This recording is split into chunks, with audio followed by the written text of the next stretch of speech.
We would like to welcome everyone to the regular meeting of the Nicholas County Board of Education, Monday, January 22nd, 2024. And at this time, if you'll stand for a moment of silent reflection.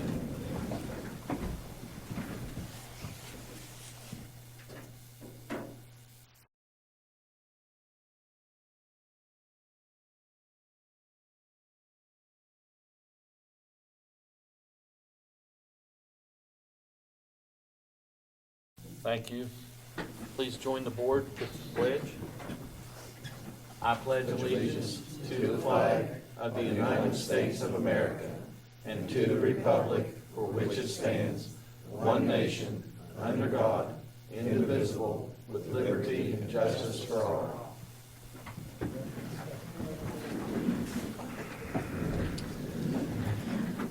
Okay, number 3, approval of the agenda. I think we need to strike number 4, approve the minutes held on January 8th. They're not ready yet.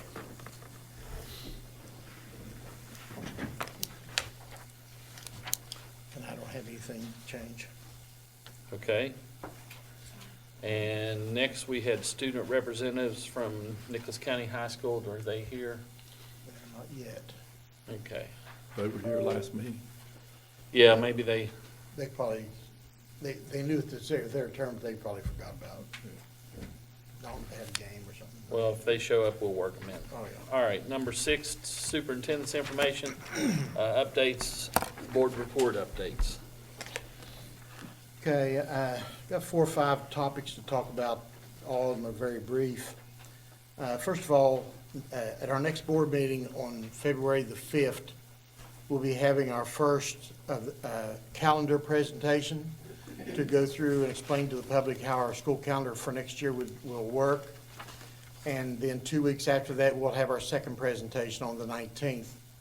We'll be placing this on our county website for people to see this calendar prior to the board meeting. So they'll have an opportunity to look at that and submit any comments that they have about the calendar. The calendar will be different than what it's been in the past because we are attempting to end our first semester at Christmas rather than the middle of January. And so anytime you have to do that, you have to back your calendar up a little bit. So we'll be recommending to start the school year a little bit earlier than what they've done in the past in order to do that. Second item is on construction updates. We've received copies of the floor plans that was approved at the last board meeting. And we simply would like to ask the board where you would like for us to display those floor plans throughout our county. Kelly, how many do we have? Do you know? I have 2 big ones, and then if we wanted some additional smaller ones, I could probably ask ZMM to bring some on Wednesday. Okay. But we need some locations where people can see those pretty easily. The large ones are good size. Yeah, they're really big. So you can be thinking about that, and if you have any ideas on where we might place those, let me know, and we'll get those in the right locations. We've had 2 meetings with Head Start in the last couple of weeks around all of our snow, and we're trying to make some changes to Head Start that will benefit our students. We have some real concerns about the way Head Start is run, and we realize that they have their own guidelines that they have to follow, but there's some things that we feel like we need to try to do to make it more of a collaboration. I feel like, and I'm probably out of line saying this, but I really do believe that the collaboration is more one-sided than it should be, and that we need to get a bit more out of this partnership. And I've made that very clear. So we're going to work on that. But I do want to encourage parents, if they have children that's going to be 4 years old by July 1st, to watch for the dates of the signups. A lot of parents of those 4-year-olds wait to the last minute, and by that time, we filled them up with other spots. So it's real important. We'll be doing those in March, and we'll be on both ends of the county. So getting 4-year-olds in our preschool programs is very important. The next thing I have is about the snow days. I want to explain to you where we are with our snow days right now. It seems to be the question of the day about state of emergency that was last Friday. Well, first of all, in our calendar, we have 10 days built into our calendar that we can miss because of inclement weather and not have to make them up. In other words, when I say don't make them up, I mean kids don't have to come back into the school to make those up. The first 5 days are called accrued days. Those are days that we have enough minutes in our day to, if you carry those out through the entire year, you can get 5 days out of that. And so the first 5 snow days are kind of like free days. You don't have to make those up at all. But the next 5 are different. The next 5 are called NTID. Those are non-traditional instructional days. And those are things that the schools have to prepare work for the students to do on those next 5 days that we have snow days. We've had that first one was Friday. So that leaves us 4 days to work with before we'd have to start using OS days to make up school. If we would exceed our 10 days of school, the first day we'd have to make up is May the 28th. If you have to make up 2 days, it's May 28th and May 29th, and so forth and so on. The question I'm being asked is about the Friday day, because the governor named a state of emergency. But in checking with everybody around me, as far as not just my comrades here at the office, but the other superintendents, they all seem to agree that we do have to count that day as one of our NTID days. But we also have a suspicion that if we continue to have a rough winter, the governor sometimes goes back and says, well, that was a state of emergency day, you don't have to worry about making that one up. But right now, we have to assume that day has to count against us. So if that being counted, then we've used 6 of our 10 days. The other thing I want to touch on, it's the last item I have, is Mrs. Weissel and I were talking about this. We talked about it with Mr. Stump, our transportation director. We're really looking at, for lack of a better term, some snow routes to run main roads on days that maybe the side roads are too bad, but you hate to call school off because you've got a few side roads are bad. When I did these in Pocahontas County, we had a lot of side roads in Pocahontas County.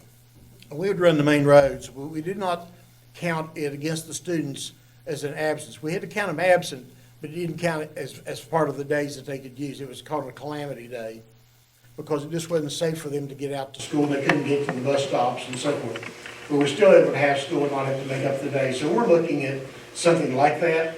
I don't know, it's probably a little long in the tooth to get it done this year.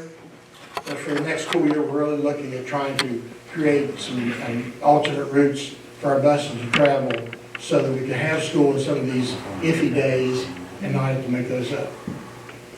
And that's all I have. Okay, Ms. Kim, do we have any delegations? No, sir. Thank you. Presentation, discussion, items A, above and beyond, award. And two people we're going to recognize.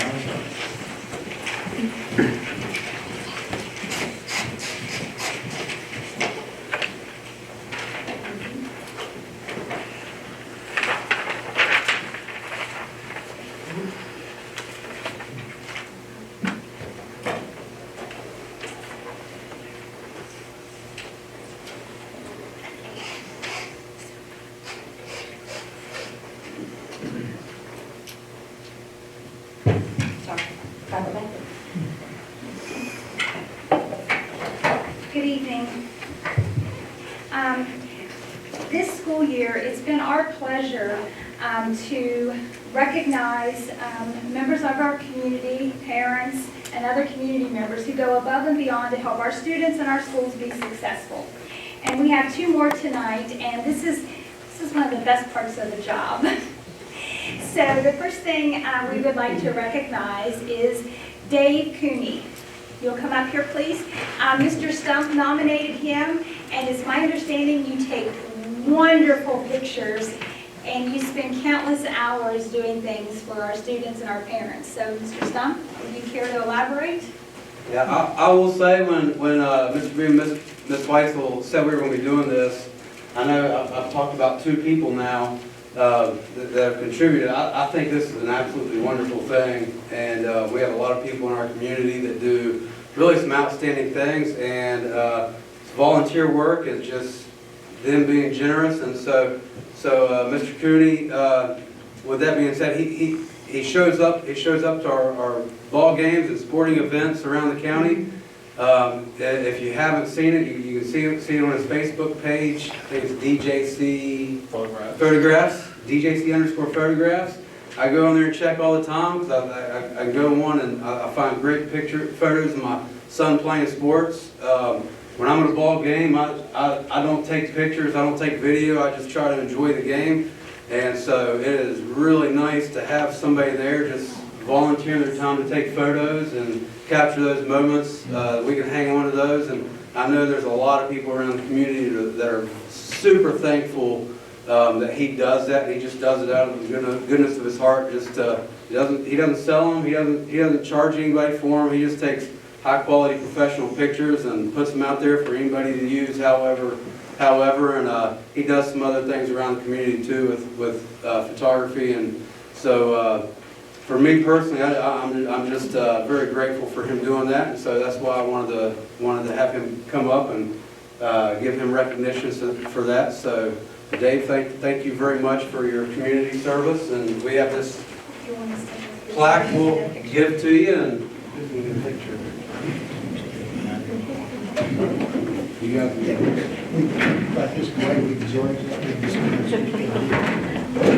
So you're on the other end of the camera this time. Up here, he's still taller than me. Perhaps we should ask Ms. Kim if it's going to be as high quality. Yeah. I got to come right the course, we're playing Bryson County tonight. Mr. Beam, I can't see you. That's probably a good thing.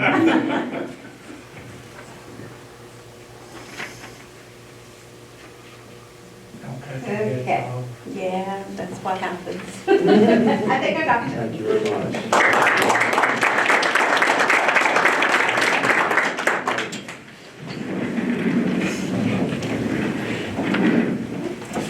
The next individual we would like to recognize tonight is Bert Gross. And if you'll come up, please. I was first introduced to him at Zila, and we were recognizing you at Zila, right? Right. And I also, I didn't know it, but people kept saying, you know, the guy that brings the cakes. Well, do you know how long those last around here? Mine's already gone, so. Not very long. So I was like, no, I don't know. I said, well, just wait. Well, you know what? I've still not had a chance to get there in time to get any. Today, I understand there was one. But I'm in trouble again. That's why I'll be going in the morning. I was in meetings all day today over at the tech center. I think they deliberately scheduled me out of the building. I have a I'm just solution. a volunteer. I have a solution. We'll put him on again next month. Oh, have some? They might. We have some people that have sent in some things that I want to read, and they could not be here with us tonight, so I want to share some things. This is from Glenn Tyree. Bert Gross has done many things for my teachers and me. No doubt I will miss something because Bert has done so much for our school system.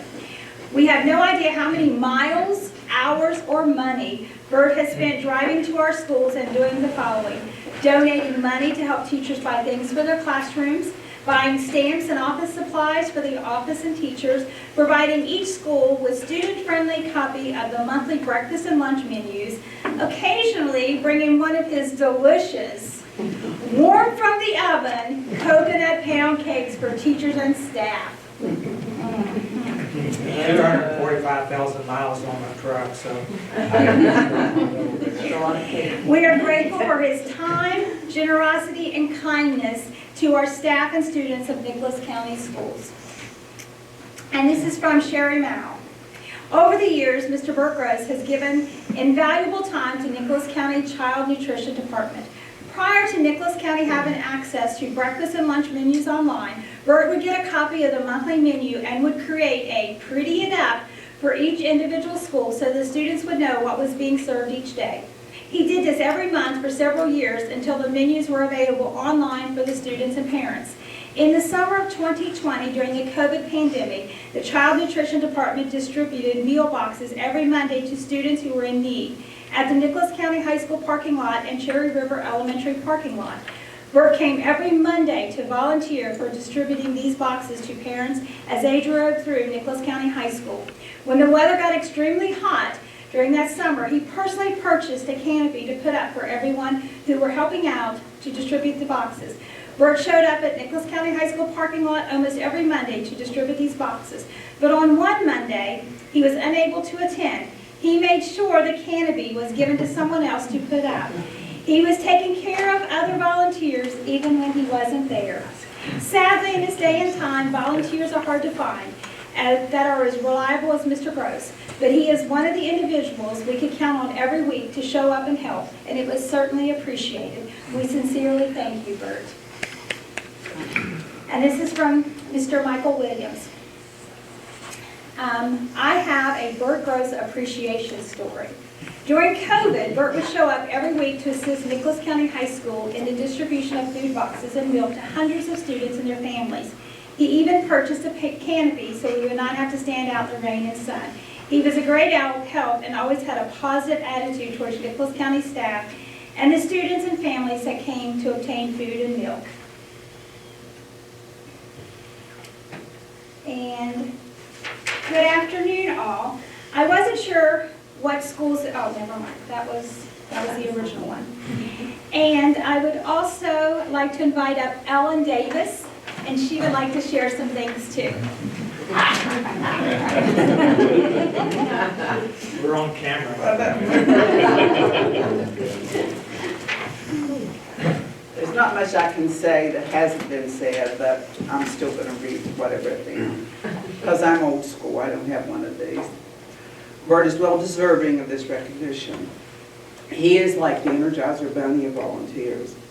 When it comes to volunteering, he has volunteered for many years at Mount Lookout and Zila and numerous senior activities. At Mount Lookout, he did many tasks for the teachers, including running off menus, and I'm sure you went home with purple fingers at one time. He collects and donates school supplies, and with his volunteering network of contacts, he has distributed coats and shoes to students. He also shares his delicious pound cakes. Yes, we put on quite a few pounds with those. And I was glad that at Zila he didn't volunteer for Bear Patrol. I'm sure he will. This will be one of many volunteer recognitions that he will have in the future. And Bert knows that we really love and appreciate him.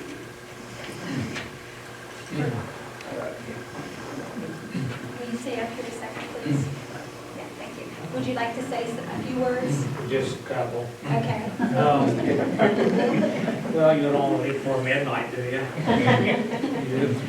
I have a twin brother, and in October we were 80. So he was 80, and I'm 80, and he's 82. We're twins.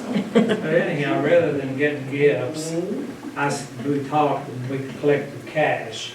And we got about $400, and we bought 20 cases of tissues for the schools. I said, what do you buy old guys, something that, so anyhow, we felt better than getting a gift. So we've done that. And I do a lot of bumming. I think people just give me stuff to get rid of me, to help out. So we appreciate it. So I hope to continue on. And I retired when I was 55, and retirement day one day, and I started volunteering at Mount Neighborhood the next day. So thank you very much. If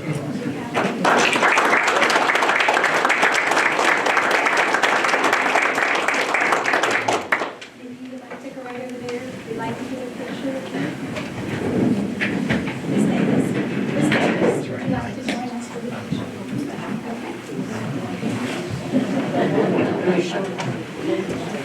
Oh, wait, that's the first I got done was my cake.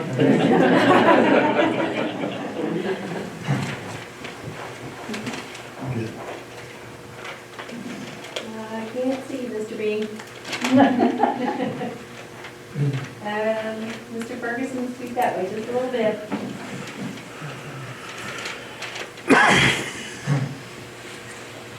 1, 2, 3. Guess where my family was sitting tonight. Thank you, sir. Yeah, that's awesome. Thank you very much.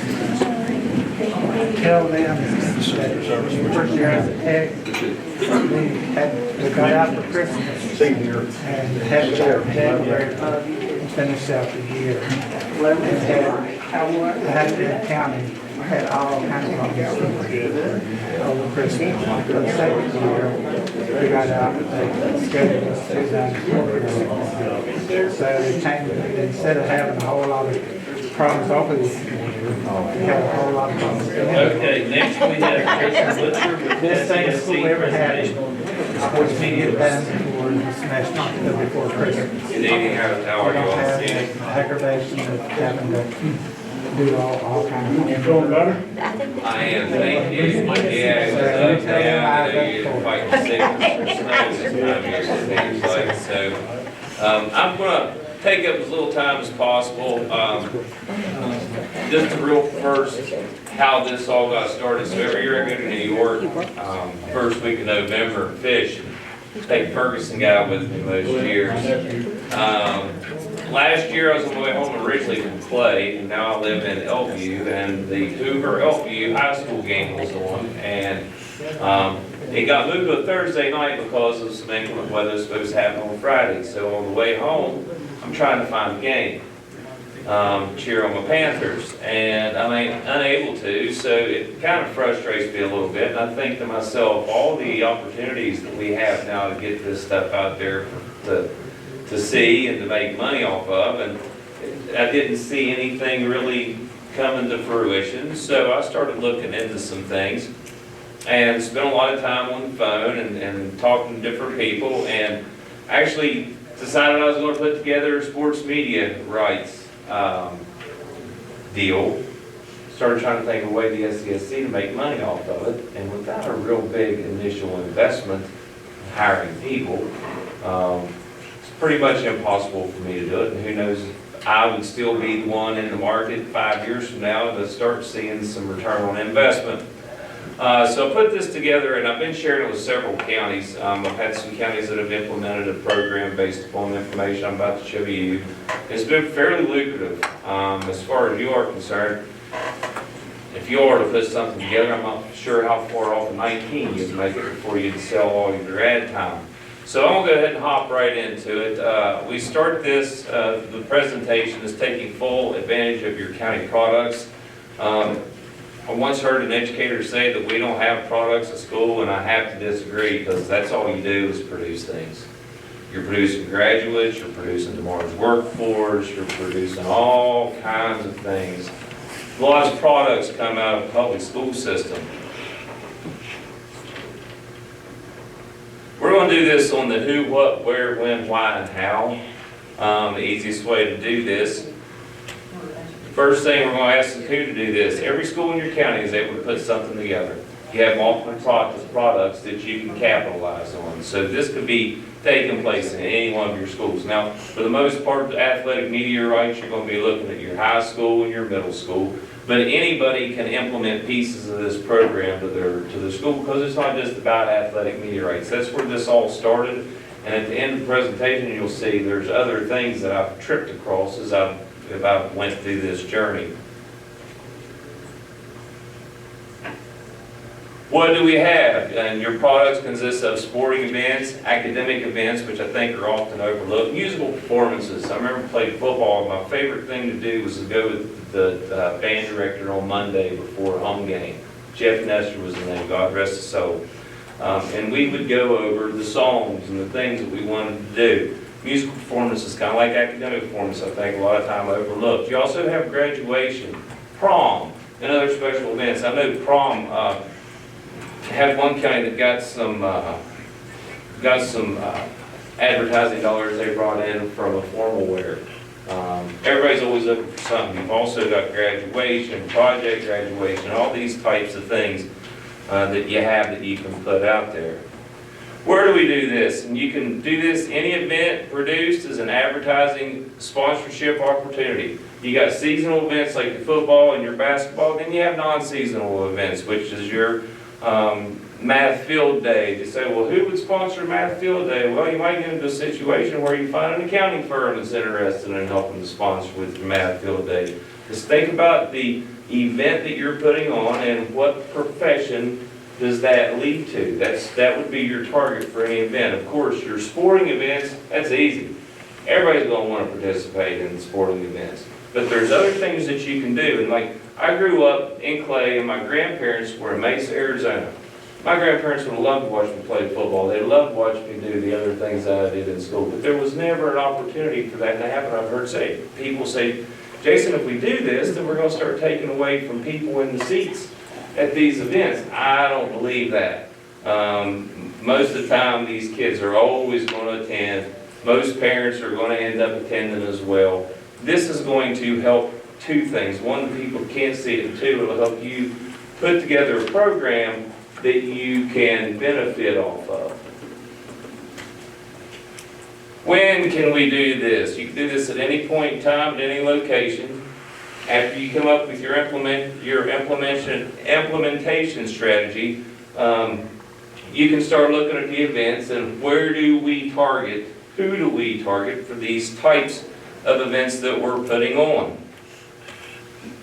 Why would we do this?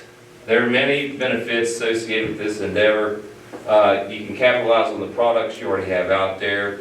We're going to get into the implementation here in just a second, but the implementation has an opportunity to provide students with the exposure to the professions that they could be looking into. For instance, probably a year ago whenever I started this, there were 3 openings at WCHS-TV, and all you had to have was a broadcasting certificate from the CTE Center, and you could have went right straight into the workforce right out of high school. And that's what we tell these kids in CTE programs.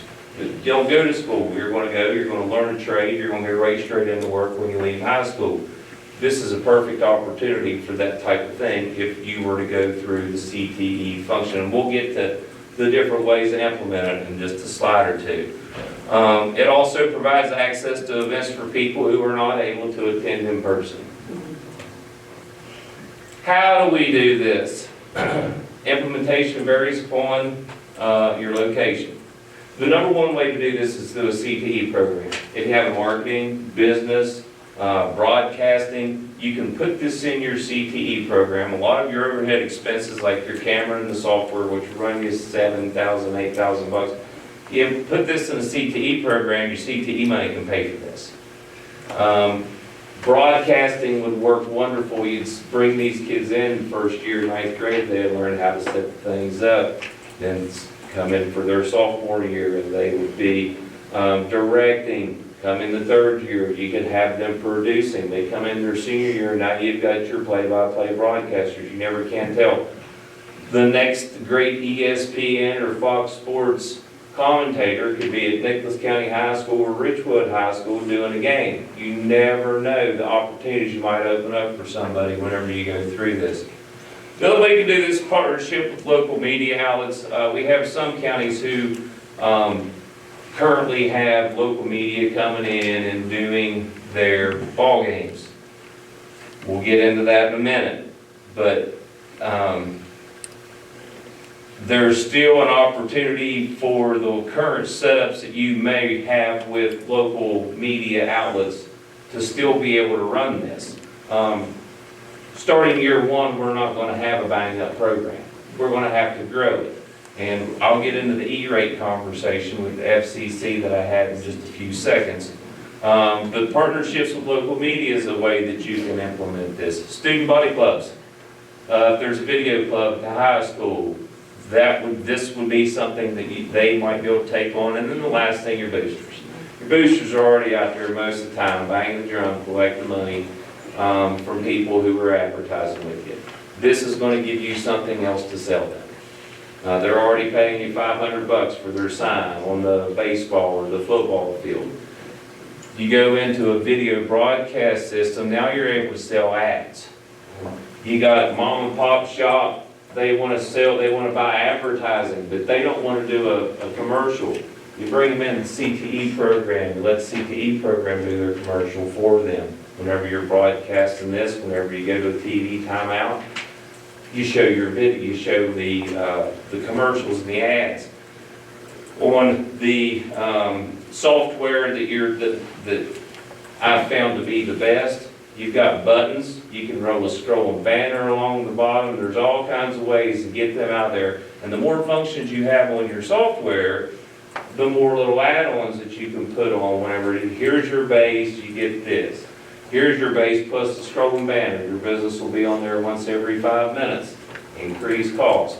So there's ways to capitalize on that end, but you can see, and this isn't me coming to you saying this is how you do it. It's a great thing about this. I don't make a dime off this. Like I said, I tried for a year to figure out a way to capitalize on this without really investing a lot of money, because I'd have to hire people. Well, in your situations, you all wouldn't have to do this.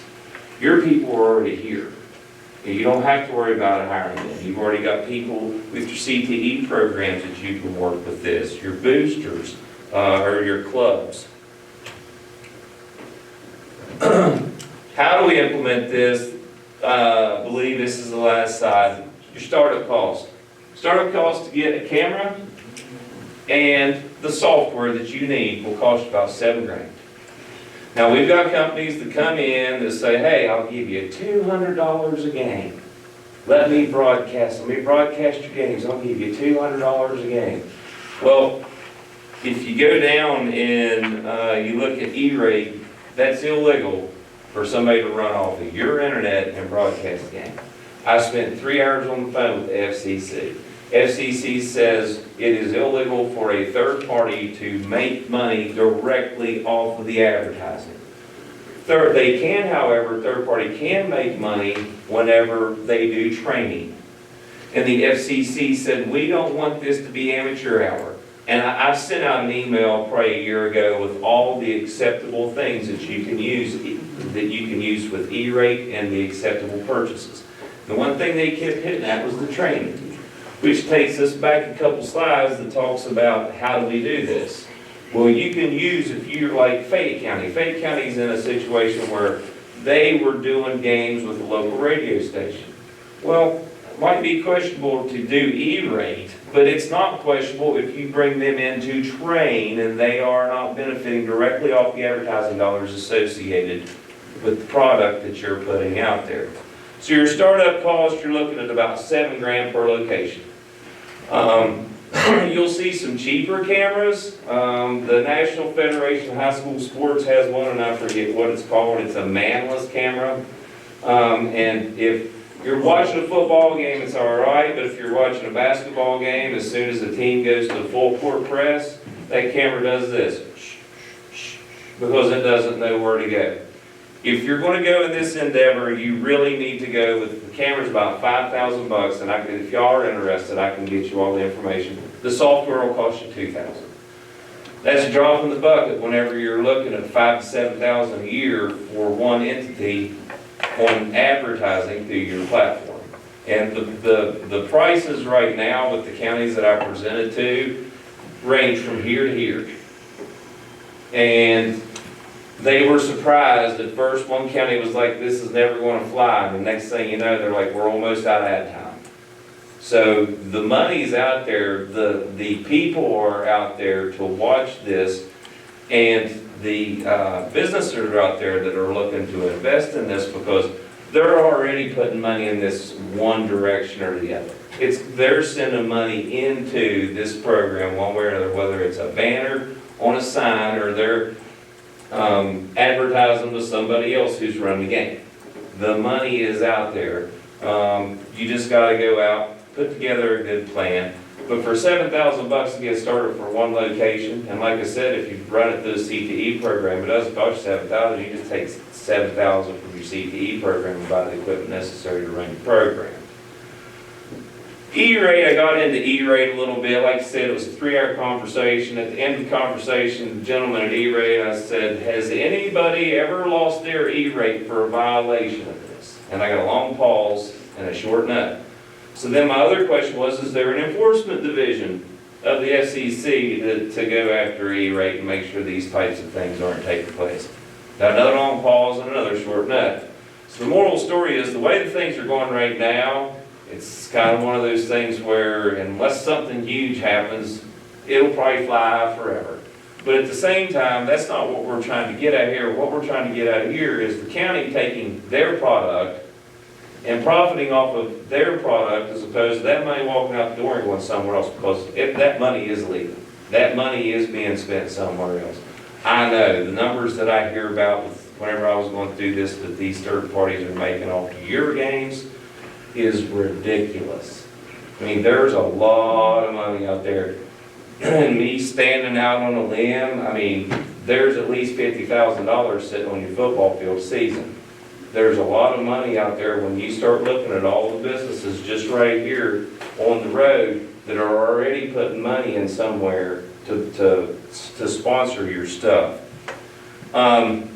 SSAC, one of the things that I highly suggest is, I haven't had a lot of conversation with Dave Price. Dave Price has had a lot of stuff going on ever since he took over at SSAC. But prior to Mr. Price, I worked with Bernie Dolan on this. The SSAC currently has a revenue share, or had a revenue share agreement with the National Federation of High School Sports. If this is something that you are interested in doing, I highly suggest that you look and work with Mr. Price to make sure that this is getting to the National Federation of High School Sports.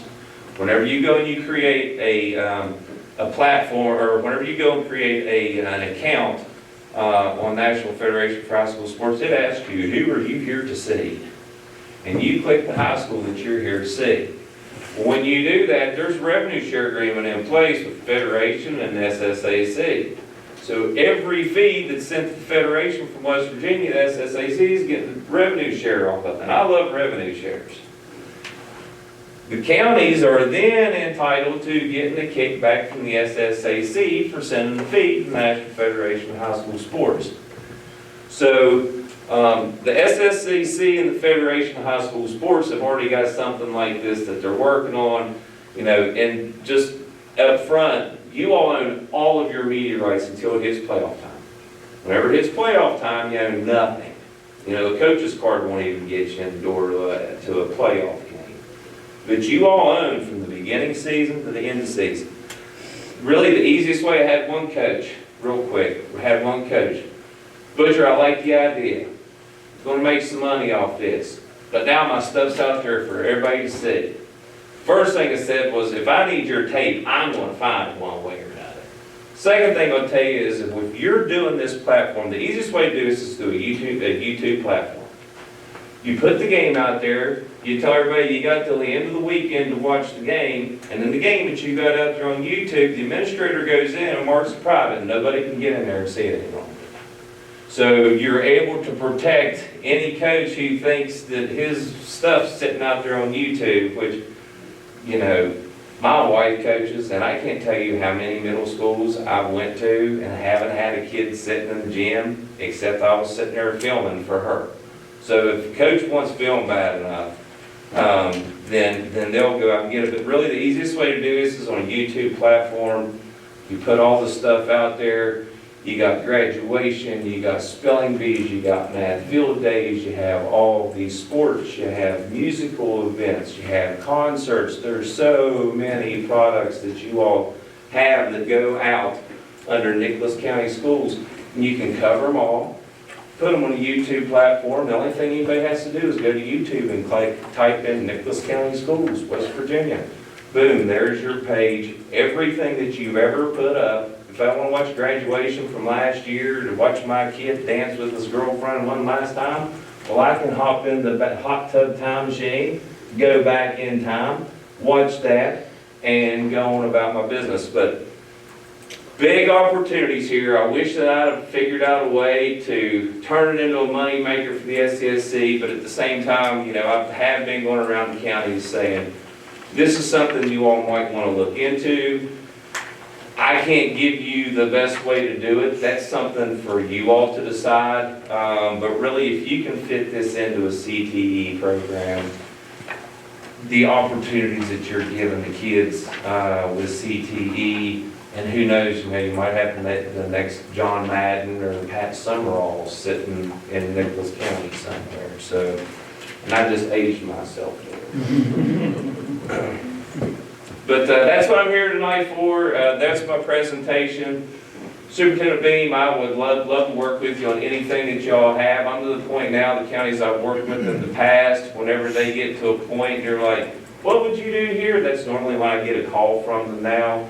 But what I've found with my counties who are doing this now is if you get the right inspired person in there to start working on it, it's limitless at what you can start getting into. And like I said, if you can put this in a CTE program and let these kids benefit off of it, it helps you because if your kids are helping produce it, it's not a third-party agreement that you have, it's more money that you can put in your coffers. Another thing is this is good money because there's no limits on this money, there's no term on this money.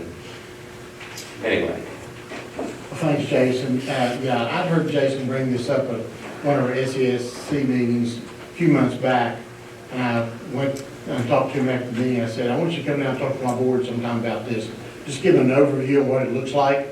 And I didn't think of the CTE component. Of course, Tom is our CTE director back there in the back, so he's been listening to this with, I'm sure, paying close attention to what you've been sharing with us. But I just wanted the board to see that there is opportunities out there if it's something we want to pursue. And I appreciate you coming to see us. Yeah, thank you. Hey, I really, just for my own enjoyment, I'd love to see you all work towards something. I know y'all have had some pretty good football players come through the last couple of years, and the one thing I'll say is I've got a college team, but I don't have a real pro football team. There's people I liked in college that I watch them pro and I root for them. But whenever I hear about a running back from, Nicholas County High or from Ridgewood or wherever it is, it'd be nice to be able to hop on a Friday night and watch a game and see the kid without having to go from Elkview to Ridgewood or Pocahontas County and Marlinton, So anyway, good luck on your endeavors, and I'm here for you if y'all need anything. So Thank you, Jason. thank you. Thanks, Jason.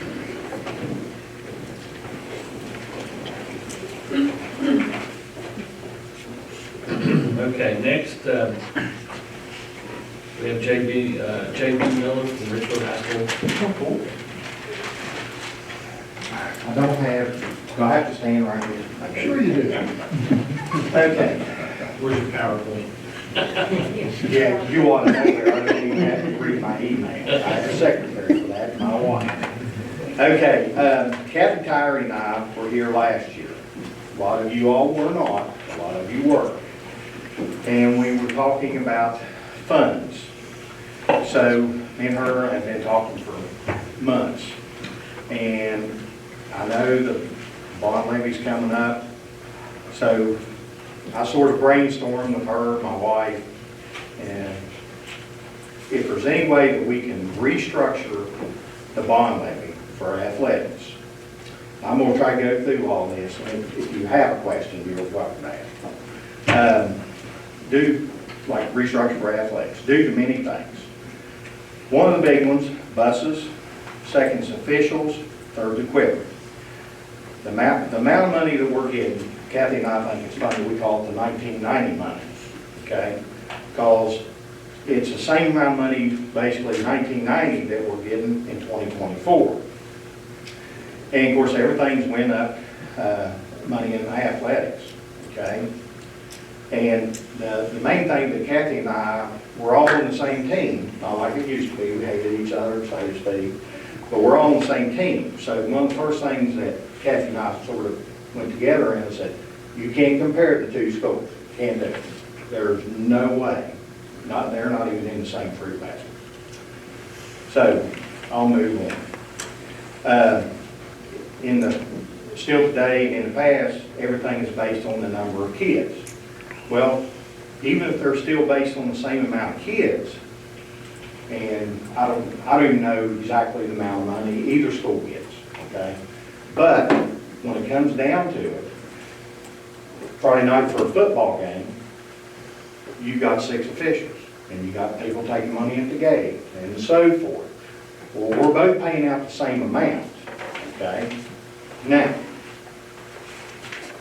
there's lots of factors just in that in itself. Now, I'm going to tell you this.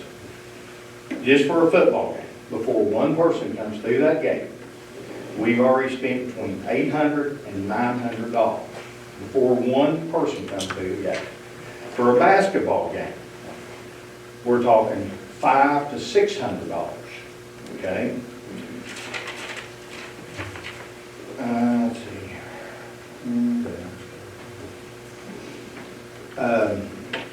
Now, like I said, the three things that are, I'm gonna say, killing us, I'm just gonna throw this out there. Let's say Ridgewood High School, since I'm the athletic director there, at one time, I think they told me we got $24,000, okay? Now, don't quote me on that exact number, but at this one particular year, we paid out $17,000 just for buses, okay? And I think we were left with like 5% of the money.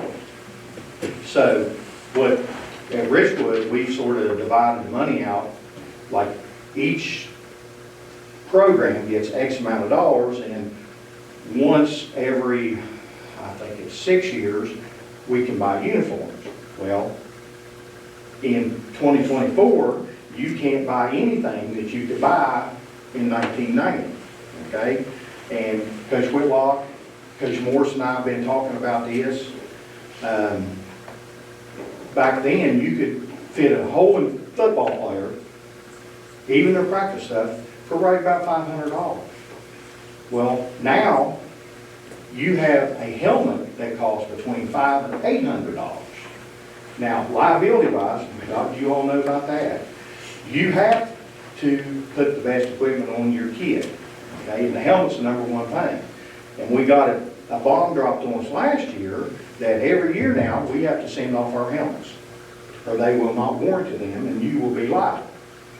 So we're looking to say that's another $1,000 to $3,000 that we don't have, okay? Now, I've talked to several other counties, because we paid so much for buses. You know, one time it was a flat rate. Well, then the bus drivers, you gotta pay me on seniority, then we gotta pay for mileage, we gotta pay for fuel. Some counties, they don't pay for anything. It is done through the Board of Education. So I just want to, that doesn't mean that we have to, I'm just saying some of them do that. Because it doesn't matter how much money we get, if we're gonna just turn around and give it right back to you, or to whoever, then we're behind the 8 ball to start with, okay? I'm almost done, okay? In years past, we have been bombarded. You need to do fundraisers, okay? We understand that, but and this is the other part, Kathy and I, you can't compare the two schools about how they fundraise, we fundraise, okay? But you can only fundraise so many businesses, they only have so much money to do that. And some schools, one or two organizations at the schools, they fundraise all year long, so that sort of puts the athletic departments behind an 8 ball. Okay? But the other thing that Kathy and I talked about is, like, let's say hypothetically, the scoreboard tore up. Okay? We need to be able to get on the phone and say, hey, we've got to have this part. Well, we can't do that. We have to tell the secretary, the accountant, and she's got to contact somebody here. Well, they only order so many times a week. Well, we need it tomorrow. So it's one of those things, if we can house the money instead of not having it. So that's sort of my presentation. So I just want to let you know, there's only so much money, but like in 1990, a football official was paid $38. Now it's $100 to $125. Basketball is only $35. Now it's $100, or some of them want $125 plus $25 for gas. So we only have so much money, and a lot of kids only come to school because they want to play athletics. So I don't want to be any of our schools to go, well, we don't have any money, we can't buy you a football helmet. So, or vice versa. So, that's my presentation. Thank you all for listening. When they inspect those helmets, how much does it cost? Well, because of the Rydell guy is a friend of ours, he thinks he can do them for $50 a helmet. He thinks. That's if there's nothing wrong with it. So if if you send off 30 helmets, a lot of money. And then they'll send it back, well, you can't use this, you're gonna have to buy 5 new ones. So that's $2,500 right off the top. So, And you're supposed to have so many new footballs, right? oh yeah, I mean, Coach Pillock and Gene Bosa, well, JB, you used to be able to buy a football for $45, $50. Now they're $125. Same thing with basketball. A dozen baseballs are between $125 and $150. And so is softball. And my God, a bat, if you buy a bat, it's $800, no matter how you look at it. So, I got a question, maybe. All right. About the educating help because it's remember. So you get, the athletic department, let's say at Richwood, you get X amount of dollars allocated from our board funds, is that be correct? Through the levy. Through the levy? Just the levy, nothing from the board fund, so we're just talking levy? Right. Okay, so basically what your request is we look, and when we go to the levy, put more money in there for the athletic department. yeah, and we like, not based on how many kids are at each school. I read the levy, and I think most of that was not based upon It the is number not. of kids. Nicholas and Richwood got the same amount, because I read that levy yesterday. Okay, well, But then, now on the gates, there was a provision on some of the gates, if I read that correctly. In one provision of the levy, it talked about gate receipts, and there was a percentage there on that one little pot of money. But most of that money was evenly, both of them got 15,000, I mean, that's what the levy said. then that's a whole nother question I'm not going to ask you in front of all these people. Well, I'm just telling you what the levy said. Oh, no, I got you, but that's. Well, I was trying to get a feel. Let me ask you another question. Based on you listening to that presentation on the SEC and on the marketing rights and something, if the schools did something like that and you dedicated all that advertising money back to the athletic programs, do you think that would be something that would work or not work? I don't really understand exactly what they were, I know what they were doing. They were trying to put a product out there and you sell to advertisers, and the money comes back to the board versus right now it's going to whoever's producing that. Right. So he wants to produce that in-house to do that. Well, there's pros and cons for both of it. Okay. And at Nicholas, I think they just got a deal with Huddle. And that's what Huddle does. They're covering all their games, but they gotta go out and get, and they'll quote me on that, but I think they have to go out and get their advertisements. Okay, so that's sort of, So Nicholas County High does get some money back from the Huddle agreement? well, I think they do, but like I said, I'm not in all of it. We just approved that a couple months ago. Yeah, I remember seeing it, but I can't remember the economics of it. But- Well, okay. but anyway, I think they did that. Well, then, some of them were concerned, well, even though we're gonna do this, we're gonna lose gate. And of course, you have some people, like you said, that can't come to games. But if it's raining Friday night, well, I'm not going to the game. We can watch it here. Yeah, but you'll make more money off of advertising dollars than you ever will off the gate, and the people that want to Oh, go, yeah. go. I mean, you really will. So right now, let's say you have a game tonight. Oh, we You're do. saying- Okay, well, so let's say your officials, you're saying your officials are $600. Well, tonight, because it's one game, I think I got them down to $85 each. Then I have to pay the guy run the clock, and so I'm going to take up tickets since I'm not there. So we're $300, okay? Now, I can just go ahead and tell you this. I guess I can. The last game we had, I went the whole $103. That's what I was The wondering. game before that, I made $9. So, even like our kids get in free, my son went, which he graduated. There was only 12 kids there that were in high school. So, like I said, it sounds great. I don't know. Is it worth taking a risk to get people to come as to staying home and watching their TV? Even though you have, people paying you for advertisements, it's still not the same as coming to the game.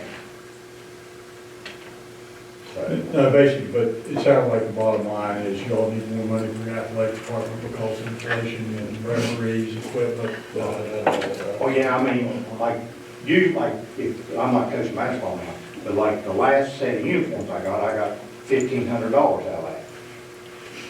When you coach basketball, when you had $1,500, could you buy a whole set of uniforms? No. The last set of uniforms I bought, and I had to go out and, I want to say beg for money, was almost $4,000. So even though we get this much money from the bond, it's not really doing anything. I mean, we bought new track uniforms 2 years ago, and you think, silk shorts, tank tops, you think, man, that ain't gonna cost nothing. That's almost $2,200. So, but anyway, this is something for you all to think about. As far as the money, the levy money, I think has to stay in the board's coffers. Correct. Yes, that's the way it's been. That's the way. Well, we have to be able to have controls over, to make sure that it's spent properly, and we have to be able to account for that in our financial statements, that we are spending the money exactly as we requested it in the levy. So that has been the reason for that. So the levy money, basically, though, they make a request for it, and it goes in that category for athletics. And then the other money in your athletic budget is strictly from raising donations, or fundraising. Yeah. Okay, Or the gate. Or the games. Which, Have you ever had to require participants to pay some, in order to- pay the bond? well, to get uniforms or? No, I mean, we haven't, but now, I can tell you, Virginia, North Carolina, South Carolina, Florida, you're gonna play, you're gonna pay. I mean, it ain't cheap. So You're gonna play always football. bought everything? Yeah, I mean, if you're gonna play football, I can tell you, in North Carolina, your mom and dad's gonna give me $1,000. Okay, and Myrtle Beach, it's $1,500 just for football. So, that's all I got. How much you think you just add to that to make it work out? Well, like I said though, we're 80, I'm gonna say 80% of it's going back in the busing. And we can't determine every bus trip how much it's gonna cost, because Johnny has been here 20 years, well, he wants this much, or gets this much. Back then, it was a flat rate. But if the levy gives you X amount of dollars, and this is maybe not a fair question for you now, but maybe it's something you could come back to, is basically, you've got an account with that levy money when you ask for it. I think what Rick's question is how much are you short on your budget? I mean, I mean, in a normal season, what kind of shortage do you think you're running in your athletic department? I'd have to talk to Trish. Yeah, why don't you look at that? But it's just like, we need to send our football helmets off, okay? Right. Well, the guy from Rydell was gonna come get them. Well, Trish said, there's no money in the football camp, which there's not. So I guess she contacted somebody, I guess her, about taking the money out. Well, and something about, they didn't have a W-9 or something, because we're taking it from the bond money. Is that correct? We have to have a W-9, but probably what they were referring to is a West Virginia business registration. Yes. We have to have that on file for every vendor, and that would be the same whether or not the purchase was made through the school or through the board office. That's just. Okay. But JB, I'm not even, if, let's condense it down a little bit. If you could look at the expenses of the athletic department, I don't worry about the railroad right now, look at the, in a normal year, you know, and I realize it's not gonna be exact, because we're only budget, but in a normal year, what that budget is, and we can see what's going in from the levy, and then how much you're short, that you have to either fundraise or gate or figure something else out. I think that would help. Jamie and I have talked several times this fall about these issues. And I knew we were getting ready to work on the new levy call and also starting to work on next year's school budget. And Ms. Weitzel sent out an ad or an invite today to our coaches. We're gonna sit down with our coaches in a couple of weeks and talk to them about the salaries that they make. But we're hearing rumblings that maybe those aren't very fair either. I think they actually had some input into the design of that policy, but that's neither here nor there. We're wanting to look at those things, so I told JB, I said, I think it's a good time for you to come and share with the board your concerns before we design the levy call, before we do our budget. It doesn't help us if we do that afterwards. And so he was gracious enough to wait for about a month. He put him off about a month because we've been so covered up and stuff. But I wanted to get him in here as quick as we could before we had these levy meetings or budget meetings, so he could share his thoughts with us. So thanks, JB. All right, thank you Yeah, all. it's a good presentation, thanks, Steve. Well, it's not spelled correctly. I'm not gonna break. Thank you. Okay, I'll give it back. I'll make you a copy. Thank you all very much. Thank you.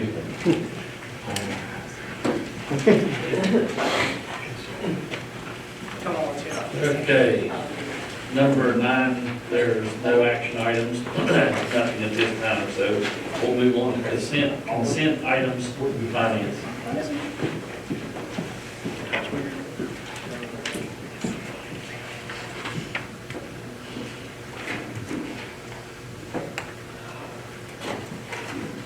Okay, our first item is payment of current invoices, which were sent in your packets.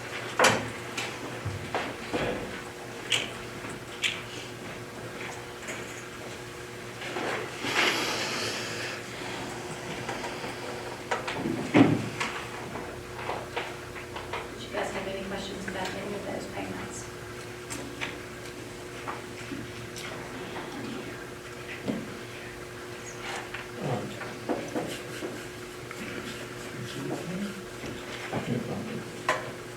Huh. I only have supplements and transfers and Yeah, I don't think there was. financial report. I don't have any invoices. Yeah, I think there was in there. Contracts, financial report. Yeah, supplements and transfers. They're talking about payment of current invoices. It was, Travel, I don't think there was one in there. did this not come in like this? I looked for it 2 or 3 times. I thought maybe we just weren't doing it today. You got this sheet? No.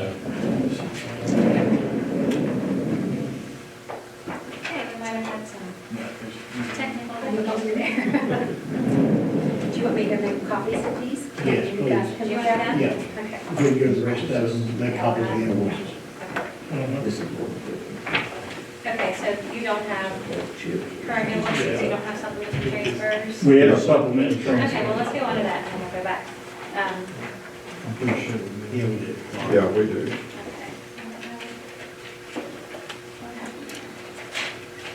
Okay. Okay. So, supplements and transfers. That first one is where we just have to make some adjustments between line items for our art budget. I think we talked last meeting about how, because we were not doing the VOTEC in the new school, we had to kind of change what we were going to use the remainder of the ARP money for. So that's what that entry there is doing, is just kind of moving it around between line items.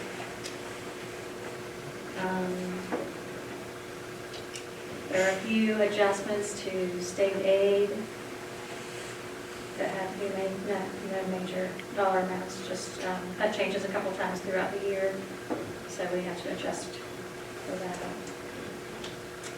And then, at the very end of supplements and transfers, you'll see, an entry for some, grants from the Nicholas County Community Foundation to 3 of our schools, Lake Creek, Somersville Elementary, and Somersville Middle.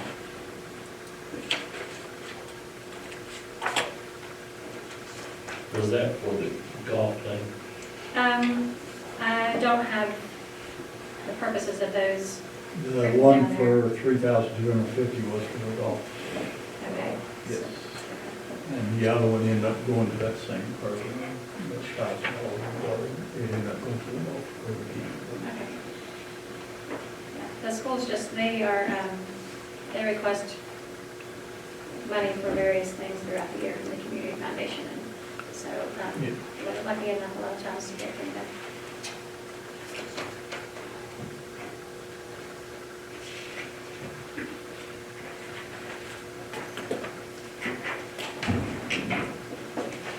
Moving on, if you have any questions about the treasurer's report, that's for the month of December.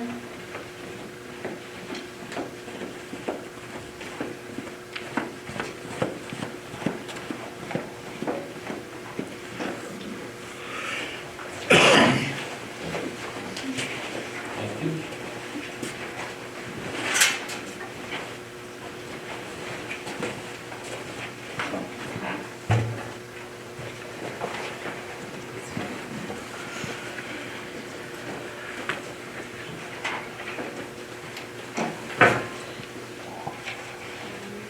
There isn't really anything noteworthy here, but if you have questions, let me know.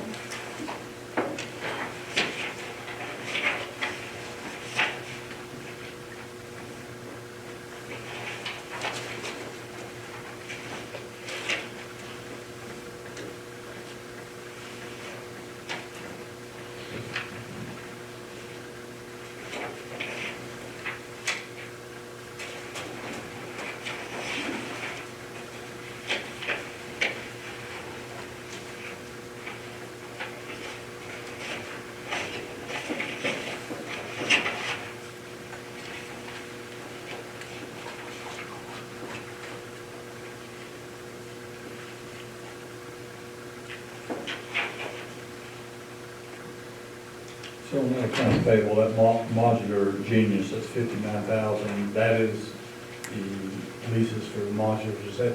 Yes, those ones Every are month. Somersville Middle. That was just Somersville Middle? Uh-huh. Yeah. And then there's Amble, you find that one, that is for the ones in Richmond. Federal government still paying. FEMA pay. Yeah, I knew FEMA. And we talked about that on our call today. Yes, those So- leases end, I believe at the end of June, so we'll have to extend time, and I've talked to both of those companies. And I mean, as long as we're building schools, FEMA's paying that amount.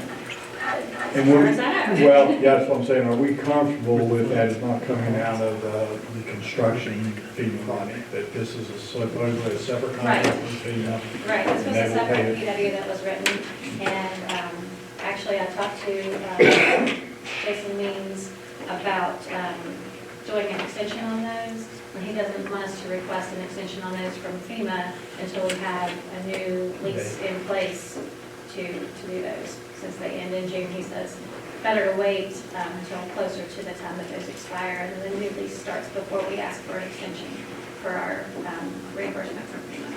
So they're on top of that. I don't anticipate any problem with that.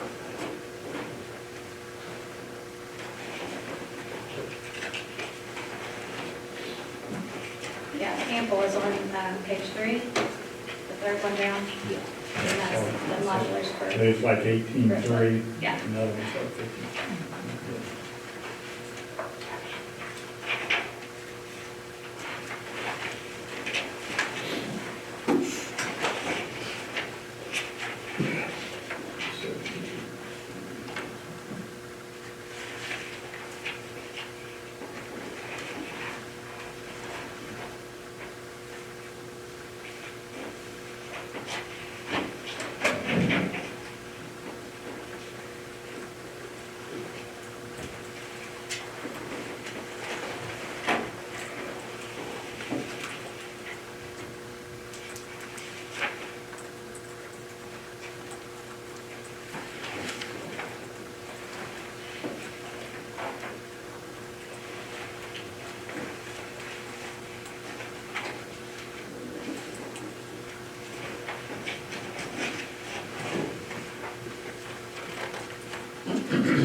anything?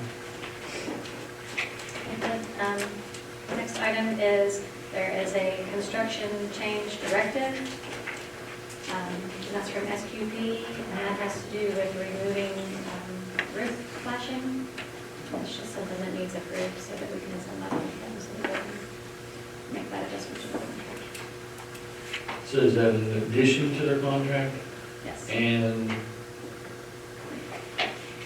why was it an addition, do you know? I think it, to my understanding, it's just an unforeseen issue with, I don't have that contract in front of me right now, but, with roof flashing. So did ZMM agree with that? Yes. Yeah, and it's fine print, but if you're really looking at the second paragraph, it explains. And it says, per ZMM's review of the cost proposal dated, it's $247,000 for the roof. But of course, in that contract, we had there was some money. It's gonna go the other way. Right. Yeah. Okay. Just reworking the roofing on the existing building. Okay. So it might, if there's something that was kind of unforeseen.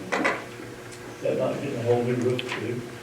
Yeah, but evidently the flashing part of it was not in the original bid, correct? That's the way I read it. Yeah, that's how I read it. Okay. How do we look at those things? It's great. I mean, that's the help we build. I'm so, not. Chunk of change. Yeah, I think what they're saying is it's on the existing building. It is. So they're bidding on the new plans, but that is a part of the whole building, and they're saying to tie that in with the flashing stuff on the existing, so it's a miss. And the architects will approve it now. Why didn't architects, you know? Yeah, the problem Architects is match pay the them a lot old of money. new. So how that was. Yeah, exactly. Well, the old building gets a new roof. The old building gets complete.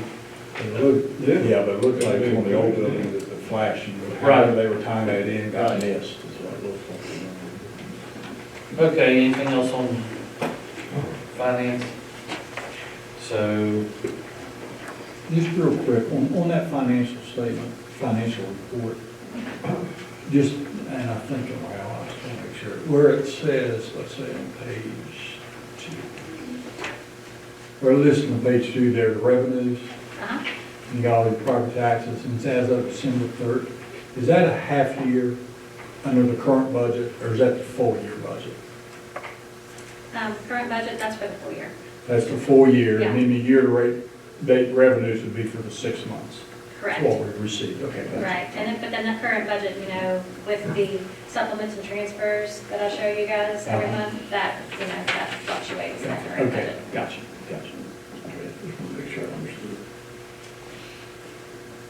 That's all. you're fine. So that takes us to out-of-state travel, right? Yeah, most of these look like they are sports trips. Well, actually, all Richmond High School wrestling, and then a couple of trips for Red Jacket.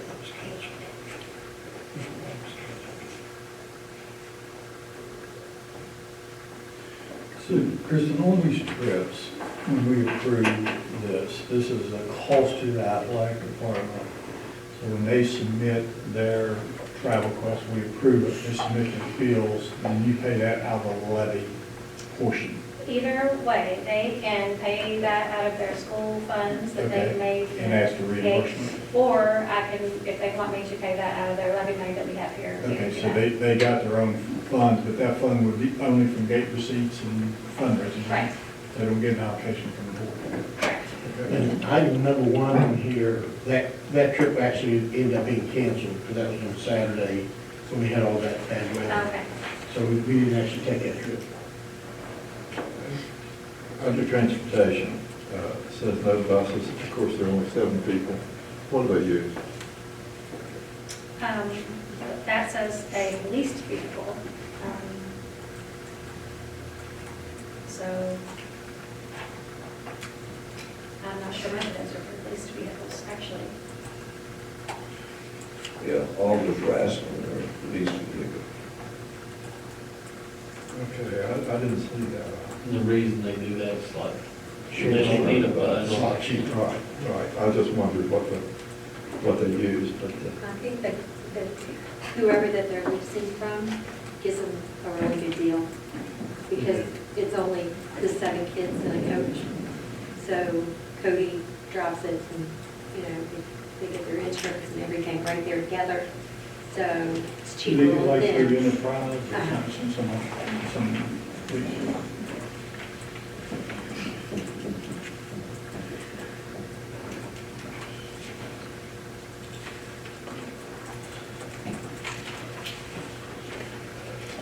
Okay, any other questions? All right, thank you very much. Do we have a motion to accept consent items for finance 1, 2, 3, 4, and out-of-state travel leased vehicle request 2 through 8?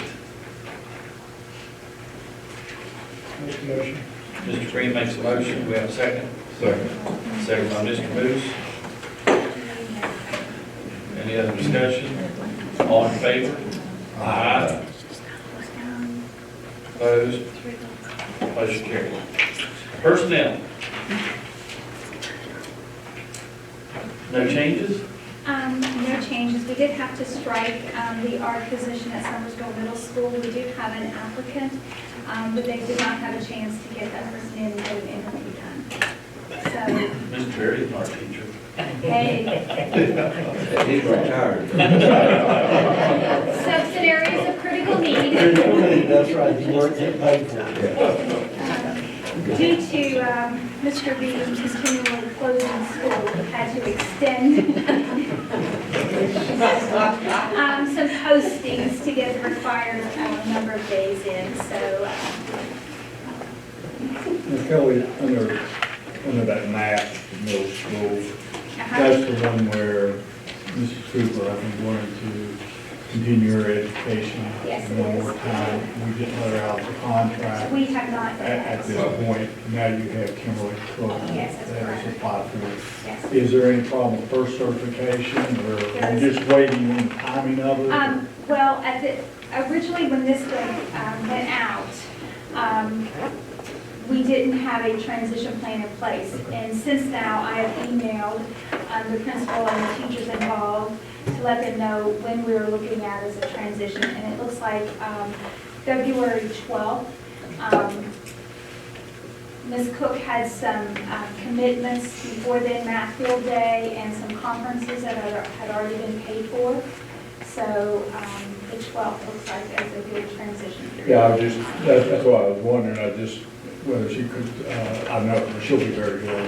Yes, she will. And the one that you're replacing evidently is very good. Yes. So, Yes. I was just wondering if she had to get recertified, or there was something going on there, but it's not, it's just she had prior commitment. Right, yes, that's correct. And I will point out, just because it's not been a matter of practice under student teaching, Alicia Kiefer, she is currently an ECAT at Summersville Elementary School, and she is doing her education degree through Concord, and they require a year-long residency. And they have said that she can do her residency while she is working as an ECAT in her current position. So that's why it's on the board. This will not take effect until next school year, but that is a little different. So she can get paid basically while she's Finishing out her That's good. degree, that is correct. good. So that will be effective August of '24. That is correct.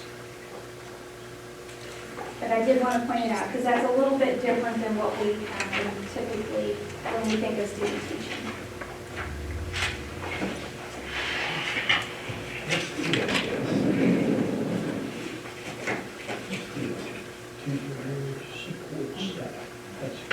Anything else? one thing, come here, please. You think I'm not taking a beer bottle? I am. You don't think that's big, but for Chip to give up food, that's big. He thought I would be generous and say, no, that's okay, but I'm not. I'm You taking do the it. worst I do. It is big for me. That was hard to do. I didn't get mine. So, We're good do we have a motion to accept the personnel agenda? I'll make it motion. Second? Second. Okay, motion made by Mr. Berry, second by Mr. Ferguson. Any discussion? All in favor? Aye. Opposed? All right. Reports, SESC, Mr. Ferguson. Nothing to report this time. Bright Horizons, Mr. Green. Nothing to report. Items for future agendas.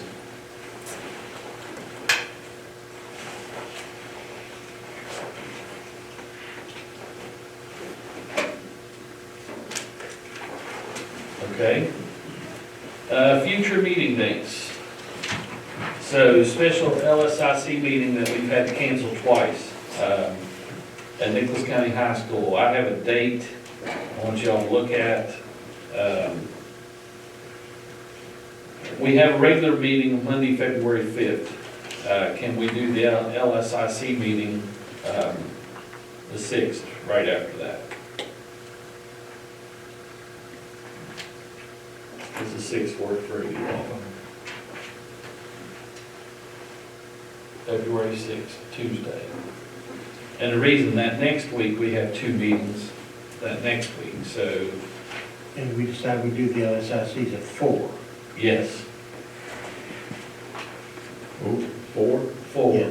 Oh, that's right. We changed that last time, didn't We did, tried to. The one on the 6th will be at 4, not 5. All LSICs will be 4 o'clock.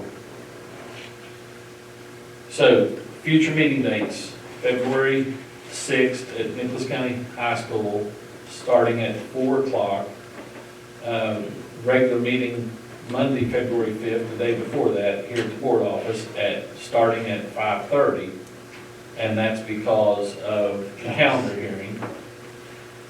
And then a special LSIC meeting February 12th at Birch River Elementary School. And we need to do that one at 4 as well. That one at 4. Yes. we? Wait, hold on. C. Let me put that. Okay.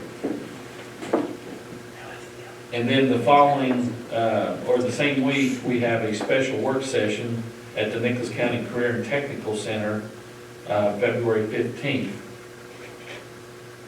And that starts at 2 o'clock. Was that good?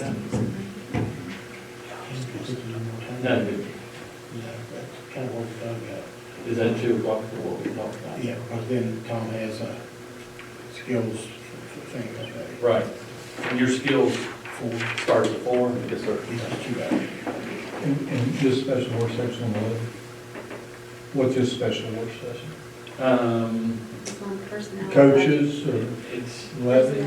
Budgets, Budget, Budget. levy call. But Oh, you're adding levy call. policies, policies. Policies too. and then the last regular meeting, February 19th here at the board office, starting at 5:30 because of the calendar hearing. Of course, on those meetings, the calendar hearing will start at 5:30 and then board meeting will start immediately after that, correct? Anything else? I don't have anything for future meeting dates, but I would like to kind of report that I went to a community meeting and I'd asked Terrence and Kelly to give me some bullet points about talking about our education system and my role at the meeting, but it has to do with the CMI-2 program in Clay County, which is going to be a big military installation. And that progressed very nice, and we've actually, and Tom's agreed to that date, and I think Kelly has too, but right now on February the 7th, CMI 2 people, the directors of that program will be coming up. They're going to meet with some of the business people it's early in the day at Summersville, and we hope to go over to the CTE program in Toria. But there's a great opportunity there. Clay County's already highly involved in it. But for our students to get involved in that, if we can figure out some logistics and transportation, and there's some really great summer internships that some of the Clay County students are doing. We're hoping some Nicholas, and some of them pay $20, $22 an hour. They end up working and end up into full-time jobs, and they said a lot of that is actually they found some of those students become the wage provider for the family. So it's an exciting thing. It's an old, there's a training program over there and stuff. So don't know that it'll work in, but Tom's been willing to meet with them, and Kelly and Terrence was supportive of us trying to meet with them and just see where that goes. So I just kind of wanted to update that. Military installation. Yeah, over in Clay County, this group has a contract. There's kind of an interesting group. I met them through some people here in Summersville, but they have Ukrainian origin. They're United States people. One's in Pittsburgh, one's in Morgantown. They have a big contract with WVU. But they also have a foundation to support the Ukraine war efforts. They're second generation, I guess. But it's a big deal. They're talking about, they have a barracks already they built for 600 and some. They do all the training over there. They're not approved for live ammunition. But I saw some of the robotics they were doing. They had robotic dogs and stuff that they program. And Clay County, I really, the Clay County superintendent, I don't know who they are, but I know you all have relationships. You might want to talk to them. But they're at Clay County High School, and they've really bought into the program. Nicholas County, since the Clay County military people, we're trying to keep them on their weekends and stuff, and all that tourism dollars coming over the lake versus going to Charleston. Because there's not a lot to do in Clay County, they're trying to figure out that transportation and try to capture, some of those dollars on this side of the county in Nicholas County. And it's kind of interesting. I'm not really involved in that, but from the school standpoint of it, it could be something really good. Might not turn out, but they're coming February 7th towards CTE.